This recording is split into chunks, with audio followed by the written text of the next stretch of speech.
ਅਗਲੀ ਖਬਰ ਦੇ ਵੱਲ ਵਧੀਏ ਤੇ ਗੱਲ ਕਰੀਏ ਸਿੱਖਿਆ ਸਿਸਟਮ ਦੀ। ਕਾਲਜਾਂ ਯੂਨੀਵਰਸਿਟੀਆਂ ਦੀ ਤਰਜ਼ ਤੇ ਹੁਣ ਸਕੂਲਾਂ ਦੇ ਵਿੱਚ ਵੀ ਹੋਵੇਗਾ ਸਮੈਸਟਰ ਸਿਸਟਮ ਸ਼ਰਮਾ ਜੀ? ਪ੍ਰਵੀਨ ਜੀ, ਇਹ ਕੇਂਦਰ ਦੀ ਯੋਜਨਾ। ਹਲੇ ਪੰਜਾਬ ਸਰਕਾਰ ਵੀ ਕਹਿੰਦੀ ਸਾਡੀ ਸਿੱਖਿਆ ਨੀਤੀ ਆਪਣੀ ਆਉਣੀ ਹੈ ਨਾ। ਠੀਕ ਹੈ ਜੀ। ਇੱਧਰ ਕੇਂਦਰ ਦੀ ਸਿੱਖਿਆ ਨੀਤੀ ਆ ਗਈ ਜੀ। ਕੇਂਦਰ ਨੇ ਆਪਣੇ ਫਾਰਮੂਲੇ ਦੇ ਤਹਿਤ ਨਵੀਂ ਸਿੱਖਿਆ ਨੀਤੀ ਲਿਆਂਦੀ ਹੈ, ਔਰ ਇਹਦਾ ਹਲੇ ਉਹਨਾਂ ਨੇ ਉਹ ਕਰਸ ਬਾਹਰ ਆਇਆ ਜਿਹੜਾ ਮਤਲਬ ਐਂ ਲੱਗੇ ਕਿ ਕਮਾਲ ਕਰਤੀ।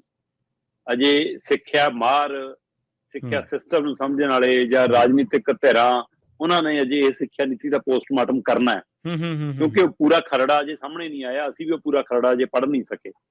ਸੋ ਜਿੰਨੇ ਪੁਆਇੰਟ ਬਾਹਰ ਆਏ ਨੇ, ਮੈਂ ਉਨੇ ਇੱਕ ਹਵਾਲੇ ਨਾਲ ਇਹ ਗੱਲ ਕਰ ਰਿਹਾ ਕਿ ਕੇਂਦਰ ਕਹਿੰਦਾ ਹੈ ਕਿ ਅਸੀਂ ਹੁਣ ਜਿਹੜੀ ਨਵੀਂ ਸਿੱਖਿਆ ਨੀਤੀ ਲਿਆ ਰਹੇ ਹਾਂ ਉਹਦੇ ਵਿੱਚ ਸ਼ੁਰੂਆਤੀ ਜਵਾਕਾਂ ਦੇ ਲਈ ਵੱਡੀ ਰਾਹਤ ਇਹ ਹੈ ਕਿ ਝੋਲਾ ਸਿਸਟਮ ਖਤਮ ਹੋ ਜਾਊਗਾ। ਠੀਕ ਹੈ। ਉਹਨਾਂ ਦੇ ਲਈ ਬੈਗ ਨਹੀਂ ਹੋਊਗਾ। ਦੂਜਾ, ਸ਼ੁਰੂਆਤੀ ਦੌਰ ਦੇ ਵਿੱਚ ਉਹ ਆਪਣੀ ਮਤਲਬ ਕਿ ਖੇਤਰੀ ਭਾਸ਼ਾ ਦੇ ਵਿੱਚ ਪ੍ਰਾਇਮਰੀ ਤੱਕ ਦੀ ਸਿੱਖਿਆ, ਜਿਹਦੀ ਮੰਗ ਆਪਾਂ ਲੋਕ ਲੰਮੇ ਸਮੇਂ ਤੋਂ ਕਰ ਰਹੇ ਹਾਂ, ਇਹ ਸੱਚਮੁੱਚ ਉਹ ਇਸੇ ਚ ਹੋਊਗਾ ਕਿ ਖੇਤਰੀ ਚ ਹੋਵੇ, ਕਿਤੇ ਬਾਅਦ ਚੋਂ ਸਾਰਿਆਂ ਦੀ ਖੇਤਰੀ ਹਿੰਦੀ ਨਾ ਬਣਾ ਦੇ। ਇਹ ਫਿਕਰਮੰਦੀ ਹੈਗੀ ਹੈ ਜੀ ਕਿ ਕਿਤੇ ਬਾਅਦ ਚੋਂ ਖੇਤਰੀ ਵਿਦਿਆਰਥੀ, ਕਿਉਂਕਿ ਉਹਨਾਂ ਨੇ ਕਿਹਾ ਕਿ ਸਥਾਨਕ ਭਾਸ਼ਾ ਜਾਂ ਖੇਤਰੀ ਭਾਸ਼ਾ ਬਾਅਦ ਚੋਂ ਸਾਰਿਆਂ ਦੀ ਸਥਾਨਕ ਭਾਸ਼ਾ ਹਿੰਦੀ ਦੱਸਣ ਲੱਗ ਜਾਣਗੀ। ਤੇ ਇਹ ਫਿਕਰਮੰਦੀ ਹੈਗੀ ਹੈ, ਪਰ ਫਿਰ ਵੀ ਉਹ ਇਸ ਗੱਲ ਤੇ ਆਏ ਨੇ ਕਿ ਜੀ ਹਾਂ, ਖੇਤਰੀ ਭਾਸ਼ਾ, ਸਥਾਨਕ ਭਾਸ਼ਾ, ਆਪਣੀ ਮਾਂ ਬੋਲੀ ਦੇ ਵਿੱਚ ਪ੍ਰਾਇਮਰੀ ਤੱਕ ਦੀ ਸਿੱਖਿਆ ਹੋਊਗੀ।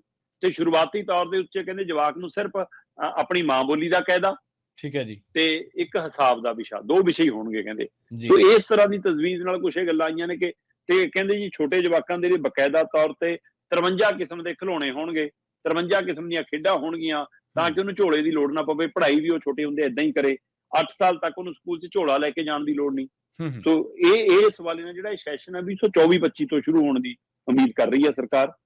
ਤੇ ਇਸ ਨਵੀਂ ਕਿਸਮ ਦੇ ਵਿੱਚ 150 ਦੇ ਵਿਸ਼ੇ ਨੇ, ਤਾਂ ਕਿ ਅੱਗੇ ਜਾ ਕੇ ਬੱਚਾ 10ਵੀਂ ਤੋਂ ਬਾਅਦ ਉਸੇ ਵਿਸ਼ੇ 'ਚ ਅੱਗੇ ਵਧੇ ਜਾਂ 8ਵੀਂ ਤੋਂ ਉਸੇ ਵਿਸ਼ੇ ਵੱਲ ਵੱਧ ਜਾਵੇ ਜਿਹ 'ਚ ਉਹਦੀ ਰੁਚੀ ਆ ਜੀ। ਸੋ ਇਹ ਲਗਭਗ 3ਜੀ ਕਲਾਸ ਤੋਂ ਲੈ ਕੇ 12ਵੀਂ ਕਲਾਸ ਤੱਕ ਦਾ ਸਟਰਕਚਰ ਨਵਾਂ ਸਾਹਮਣੇ ਆ ਰਿਹਾ। ਨਵੀਂ ਸਿੱਖਿਆ ਨੀਤੀ ਮਤਲਬ 10 ਜਮਾਤਾਂ ਦੀ ਨਵੀਂ ਸਿੱਖਿਆ ਨੀਤੀ ਹੈ, ਜਿਹਨੂੰ ਨਿਊ ਰਾਸ਼ਟਰੀ ਸਿੱਖਿਆ ਨੀਤੀ ਦਾ ਨਾਮ ਦਿੱਤਾ NEP।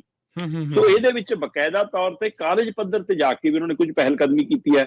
ਜਿਵੇਂ ਇਹਦੇ ਵਿੱਚ ਕੀਤਾ ਕਿ ਸ਼ੁਰੂ ਦੇ ਵਿੱਚ ਜਵਾਕ ਨੂੰ ਸਿਰਫ 2 ਕਿਤਾਬਾਂ ਹੋਣਗੀਆਂ, ਠੀਕ ਹੈ, ਪਹਿਲੀ ਦੂਜੀ ਜਮਾਤ ਦੇ ਵਿੱਚ, ਜਿਵੇਂ ਹੈ ਨਾ ਕਿ ਭਾਸ਼ਾ ਤੇ ਹਿਸਾਬ।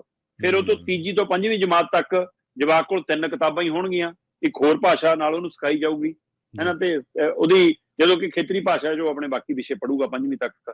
ਫਿਰ 9ਵੀਂ ਵਾਲੇ ਨੰਬਰ ਉਹਦੇ 10ਵੀਂ 'ਚ ਵੀ ਜੁੜਨਗੇ, 10ਵੀਂ ਵਾਲੇ ਨੰਬਰ 11ਵੀਂ 'ਚ ਵੀ ਜੁੜਨਗੇ, 11ਵੀਂ ਵਾਲੇ ਨੰਬਰ 12ਵੀਂ 'ਚ ਵੀ ਜੁੜਨਗੇ, ਤਾਂ ਕਿ ਸਾਰੀਆਂ ਜਮਾਤਾਂ ਜੋ ਸੀਰੀਅਸ ਹੋ ਕੇ ਪੜ੍ਹਾਈ ਕਰੇ ਜੀ।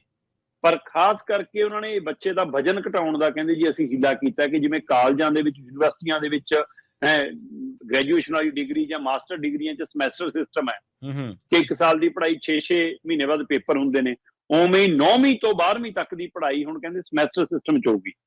ਸੋ ਬਕਾਇਦਾ ਅਪ੍ਰੈਲ 2024-25 ਤੋਂ ਜਿਹੜਾ ਸੈਸ਼ਨ ਸ਼ੁਰੂ ਹੋਊਗਾ ਉਹਦੇ ਵਿੱਚ ਸਾਲ 'ਚ 2 ਵਾਰ ਜਵਾਕਾਂ ਦੇ 9ਵੀਂ ਤੋਂ ਲੈ ਕੇ 12ਵੀਂ ਤੱਕ ਪੇਪਰ ਹੋਇਆ ਕਰਨਗੇ। ਤੇ ਉਹ 9ਵੀਂ ਜਿਹੜੇ ਪਹਿਲੇ 6 ਮਹੀਨੇ ਪੜ੍ਹ ਲਏ, ਅਗਲੇ 6 ਮਹੀਨੇ ਨਵਾਂ ਉਹਦੇ ਨਾਲ ਸਿਲੇਬਸ ਆ ਜਾਊਗਾ, ਤੇ 1 ਸਾਲ ਦੇ ਵਿੱਚ 2 ਵਾਰ ਪੱਕੇ ਪੇਪਰ ਹੋ ਕੇ ਜਵਾਕ ਸਮੈਸਟਰ ਸਿਸਟਮ ਰਾਹੀਂ ਸੋ ਇਹ ਚੋਂ ਨਿਕਲੂਗਾ ਉਹਦੇ ਲਈ, ਤਾਂ ਕਿ ਕਹਿੰਦੇ ਉੱਪਰ ਵਜਨ ਘਟੇ। ਸੋ ਇਹ ਤਾਂ ਹੈਗਾ ਜੀ ਉਹ ਕ੍ਰਸ਼ ਜਿਹੜਾ ਸਰਕਾਰ ਨੇ ਸਾਹਮਣੇ ਲਿਆਂਦਾ। ਜਿਵੇਂ 3 ਖੇਤੀ ਕਾਨੂੰਨਾਂ ਦੇ ਬਹੁਤ ਗੋਗੇ ਗਾਏ ਸੀ, ਹੈ ਨਾ, ਜਾਂ ਜਿਹੜੀ ਸਾਡੀ ਮਤਲਬ ਕਿ ਮਜ਼ਦੂਰਾਂ ਲਈ ਪਾਲਿਸੀ ਆਈ ਸੀ, ਹੈ ਨਾ, ਉਹਦੇ ਬੜੇ ਗੋਗੇ ਗਾਏ ਸੀ, ਪਰ ਬਾਅਦ ਚੋਂ ਕੁਛ ਹੋਰ ਨਿਕਲਿਆ। ਸੋ ਇਸ ਲਈ ਆਹ ਗੋਗੇ ਦੇ ਹਵਾਲੇ ਨਾਲ ਤਾਂ ਖਾਸਾ ਕੁਝ ਲੱਗਦਾ ਕਿ ਸਰਕਾਰ ਕੁਛ ਚੰਗਾ ਕੰਮ ਦੀ ਮਨਸ਼ਾ ਰੱਖਦੀ ਹੈ। ਜੇ ਇਸੇ ਮਨਸ਼ਾ ਨਾਲ ਆਵੇ ਤਾਂ ਸਵਾਗਤ ਹੈ ਜੀ। ਜੇ ਇਹਦੇ ਵਿੱਚ ਕੋਈ ਲੁਕਮਾ ਏਜੰਡਾ ਹੋਇਆ, ਆਪਾਂ ਫਿਰ ਉਹ ਪੂਰਾ ਖੜਾ ਲੈ ਕੇ ਚਰਚਾ ਕਰਾਂਗੇ। ਬਿਲਕੁਲ ਜੀ, ਬਿਲਕੁਲ। ਏਜੰਡੇ ਉੱਤੇ ਤਾਂ ਨਜ਼ਰ ਰਹੇਗੀ, ਪਰ ਦੇਖੋ ਕਈ ਚੀਜ਼ਾਂ ਸਿਸਟੇਮੈਟਿਕਲੀ ਫੇਲ ਵੀ ਹੋ ਜਾਂਦੀਆਂ, ਕਈ ਚੰਗੀ ਤਰ੍ਹਾਂ ਵੀ ਰਨ ਕਰਦੀਆਂ ਨੇ।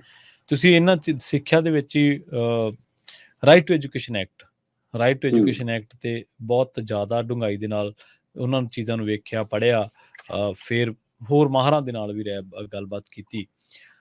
ਰਾਈਟ ਟੂ ਐਜੂਕੇਸ਼ਨ ਐਕਟ ਦਾ ਮੰਤਵ ਕੁਛ ਹੋਰ ਸੀ, ਪਰ ਉਹ ਰੂਪ ਕੁਛ ਹੋਰ ਲੈ ਗਿਆ। ਹਾਂਜੀ, ਰਾਈਟ ਟੂ ਐਜੂਕੇਸ਼ਨ ਐਕਟ ਦਾ ਮੰਤਵ ਸੀਗਾ ਕਿ ਲੋਕਾਂ ਨੂੰ ਘਰ ਘਰ ਤੁਸੀਂ ਉਹਨੂੰ ਸਾਖਰ ਕਰਨਾ ਹੈ, ਸਿੱਖਿਆ ਪਹੁੰਚਾਉਣੀ ਹੈ, ਪਰ ਇਹ ਕਹਿੰਦੇ ਫੇਲ ਨਹੀਂ ਕਰਨਾ।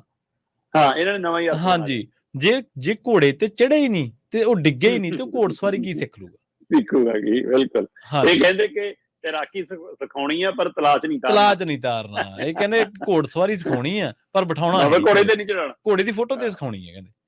ਨਾ ਅੱਜ ਕੱਲ ਉਹ ਕਾਰ ਡਰਾਈਵਿੰਗ ਨਿਆਣੇ ਨੂੰ ਸਕਰੀਨ ਤੇ ਸਿਖਾਉਣ ਲੱਗੇ। ਹਾਂਜੀ, ਉਹ ਹਾਲ ਬਿਲਕੁਲ ਜੀ। ਸੋ ਇਹ ਹੈ ਵੀ ਦੇਖੋ ਸਮੈਸਟਰ ਸਿਸਟਮ ਜਿਵੇਂ ਤੁਸੀਂ ਬੜੀ ਤਫਸੀਲ ਦੇ ਨਾਲ ਵੱਖ-ਵੱਖ ਪਹਿਲੂਆਂ ਤੋਂ ਚਰਚਾ ਕੀਤੀ ਹੈ, ਪਤਾ ਰਨ ਕਰੇ ਤੋਂ ਲੱਗਣਾ, ਔਰ ਰਨ ਕਰਨ ਦਾ ਏਜੰਡਾ ਮੰਤਵ ਜਿਹੜਾ ਹੋਊਗਾ ਉਹ ਉਸ ਤਰੀਕੇ ਨਾਲ ਰਿਜ਼ਲਟ ਮਿਲਣਗੇ। ਜੀ।